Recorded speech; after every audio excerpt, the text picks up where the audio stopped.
Roma dominó las tierras que daban al Mediterráneo desde el siglo V a.C. hasta el siglo V después de Cristo. Durante este milenio lo que lo petaba era el arte romano, cuyas características principales ya expliqué en el vídeo anterior. Sin embargo, en algún momento del siglo I después de Cristo, empezó a surgir en la provincia de Judea un movimiento conocido como cristianismo. Este cisma que pretendía reformar el judaísmo no molaba demasiado al Imperio Romano, y durante los 3 próximos siglos fue perseguido con fiereza por los emperadores. Es por esto por lo que las primeras iglesias cristianas no fueron megaconstrucciones de la leche, sino que se trataba de viviendas normales adaptadas para el culto, las llamadas Domus Ecclesiae, y allí estos cristianos hacían sus eucaristías sin ser descubiertos. Estas iglesias clandestinas, por supuesto, no tenían ningún tipo de símbolo que las identificara como tales, eran casas normales, y si esa casa había sido donada por su propietario a la iglesia, se llamaba titulus. Es en este contexto donde fue surgiendo el arte cristiano primitivo o arte paleocristiano. Este arte se va a desarrollar principalmente entre los siglos II y V después de Cristo, y se pueden diferenciar 2 etapas. Primero la época de persecución. ¿Por qué, señor? ¿Por qué? Y luego la época de libertad religiosa. Amén. Quizás lo más típico de la arquitectura paleocristiana clandestina, es decir, de la primera etapa, sean las catacumbas. Eran básicamente cementerios subterráneos donde los cristianos enterraban a los suyos y hacían algunos rituales. Consistían en estrechos pasillos llamados ambulacrum llenos de nichos llamados loculi. Los cuerpos de los mártires tenían nichos especiales con forma de arco, los arcosolium. Luego también había zonas más espaciosas, los cubículos, para realizar algunas liturgias. En algunas catacumbas, los cristianos solían pintar escenas bíblicas, de Jesucristo o de la Virgen María, por ejemplo, pero eran muy sencillas todavía, todas muy frontales y con ausencia total de perspectiva y profundidad. Muy mal, muy plano, muy mal, sin idea, Rafa Benítez fuera y Florentino también, a tomar por culo los dos. La escultura nunca fue bien vista por los primeros cristianos, pues la vinculaban con el paganismo y la idolatría, pero poco a poco surgió un mundo simbólico nuevo y destacaría el Buen Pastor, con una de las primeras representaciones de Cristo. Es famoso el símbolo del pez, o ictis, o ictis, asociado en secreto a Cristo, y con el que los primeros cristianos se reconocían. También la vid dejó de representar a Baco para ser un símbolo de la sangre de Cristo, o la paloma que simbolizaba la resurrección. En Grecia, hacia el siglo III, surgió el crismón, monograma de Cristo que unía la X y la P, las iniciales de Cristo en griego.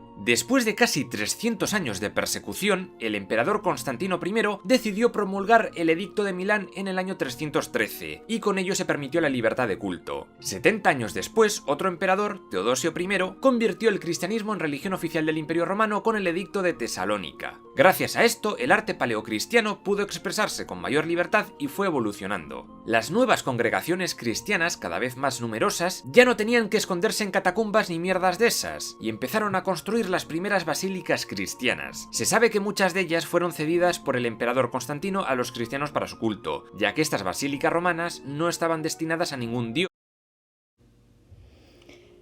Bueno, pues si os acordáis, los cristianos al principio fueron considerados enemigos del Imperio Romano y por ello perseguidos. ¿Cuáles fueron las razones de esta persecución? En primer lugar, su rechazo a los dioses oficiales de Roma. Los cristianos rezaban a un dios diferente. Además, tampoco estaban a favor de adorar al emperador y, bueno, eran monoteístas. Sabéis que los romanos tenían muchísimos dioses y, en cambio, los cristianos adoraban y adoran a un único dios. Por ello, los cristianos fueron perseguidos entre los siglos I y III. Esta situación fue así hasta el año 311, cuando Galerio, un emperador, ordenó cesar las crueles y sangrientas persecuciones. A partir de entonces el cristianismo gozaría de protección dentro del Imperio Romano, ¿vale? Y pudieron rezar a su Dios con total libertad. El arte paleocristiano es el arte de los primeros cristianos. Recordad que el prefijo paleo es antiguo, igual que en paleolítico. Nació en las fronteras del Imperio Romano y su comienzo lo podemos fechar en torno al siglo I, ¿de acuerdo? Aquí en este eje cronológico veis el periodo en el que se engloba este arte paleolítico. Se puede dividir en 2 etapas. Una primera etapa en la que la Iglesia es perseguida.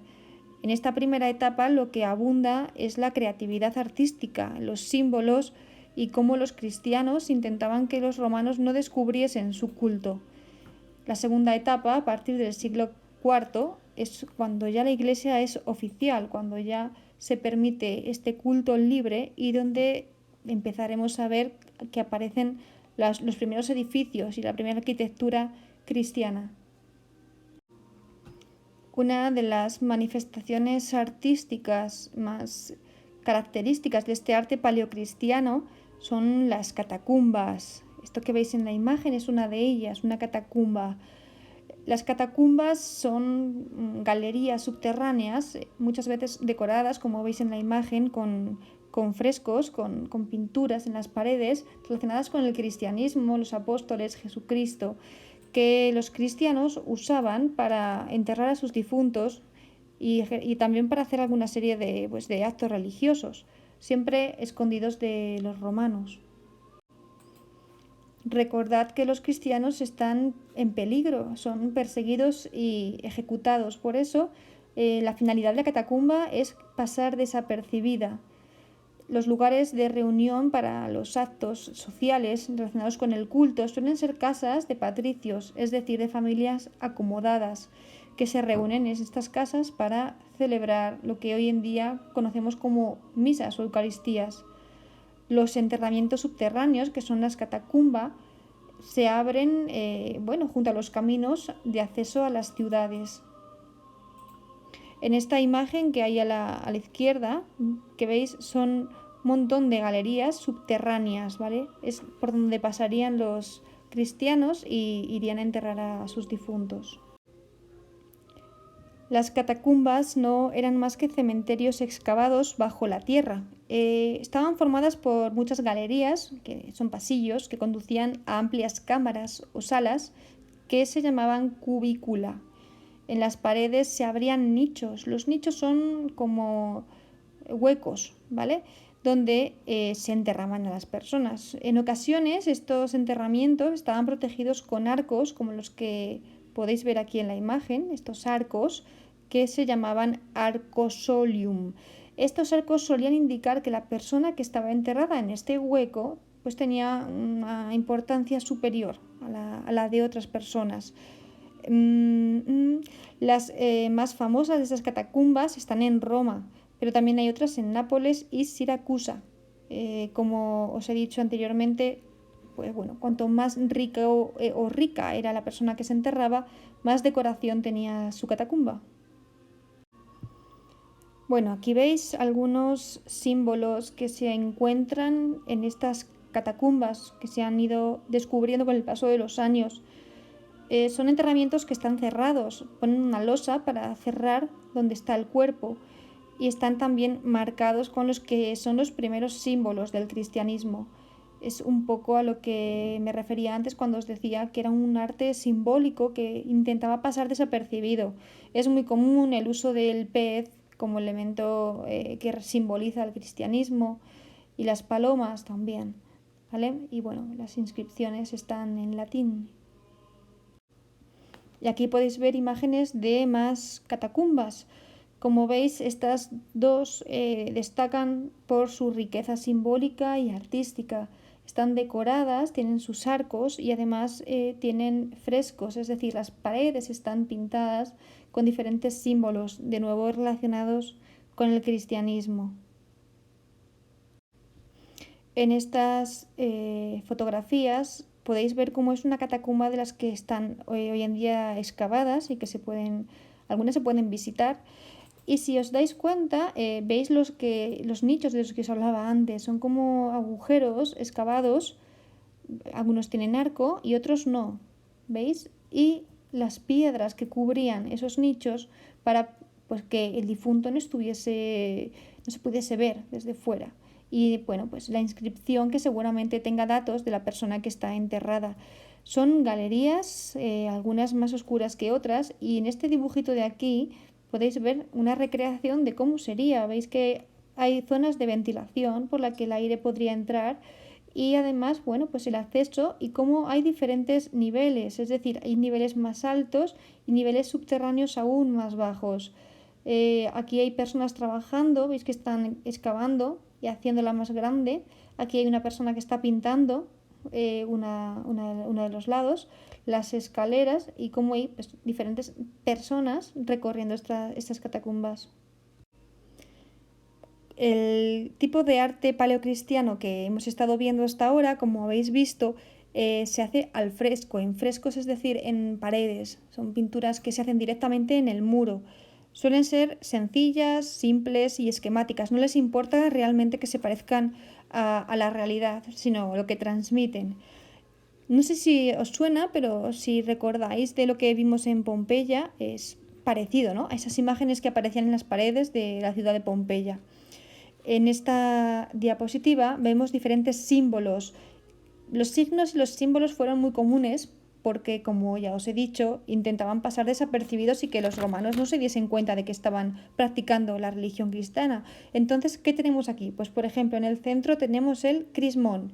El crismón representa a Cristo. Son las dos primeras letras del nombre de Cristo en griego, la X y la P. Aunque después añadieron la letra alfa y omega también del griego, que significan principio y fin. Para los cristianos ya sabéis que Dios es el principio y el fin de las cosas, y por eso el principio y el fin del alfabeto representadas con ese alfa y omega. También la vid. La vid es la parra, es la fruta de la uva, que sabéis que hay uva tinta, que tiene un color rojizo, de ahí sacan el vino y de ahí también la representación de la vid con la sangre de Cristo. El pavo real, que hemos visto también en las fotos anteriores, que simboliza la inmortalidad. El ancla, que simboliza la cruz de Cristo, como la salvación y la esperanza. Aquí tenéis el ancla. Y los panes y los peces, que simbolizan el milagro bíblico y el poder del profeta. Cuando los cristianos dejaron de ser perseguidos, pudieron salir de las catacumbas y de las casas en las que se reunían de manera clandestina, de manera oculta, y construir sus propios templos. Desde un principio no quisieron hacer ningún templo parecido a los romanos porque, lo asociaban al paganismo.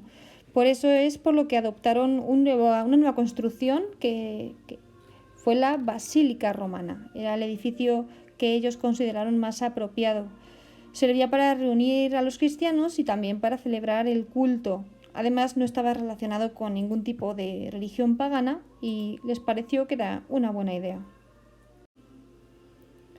Aquí en Occidente, la basílica se adoptó a lo que hoy tenemos como iglesias, que fueron evolucionando. Suelen ser edificios de planta rectangular y de 3 naves, separadas por columnas. La nave central es la que marca el camino que lleva al altar. Y en el fondo, el ábside semicircular, que está aquí, y en la fachada, que suele tener tantas puertas como galerías. Si veis aquí abajo el plano, la planta de una basílica, de una iglesia, podéis ver cómo la planta, es decir, la planta es el plano visto desde arriba. Tenemos como, tiene forma de cruz, esta la cabeza, un cuerpo y el transepto que lo cruza y lo corta. Para los cristianos las iglesias son la casa de Dios, por lo que muchas tendrán planta de cruz. Esta es cruz latina y luego está la cruz griega, que es la que tiene igual de largos ambos lados. ¿De acuerdo? Entonces tendríamos aquí el ábside, el transepto y el cuerpo de la iglesia.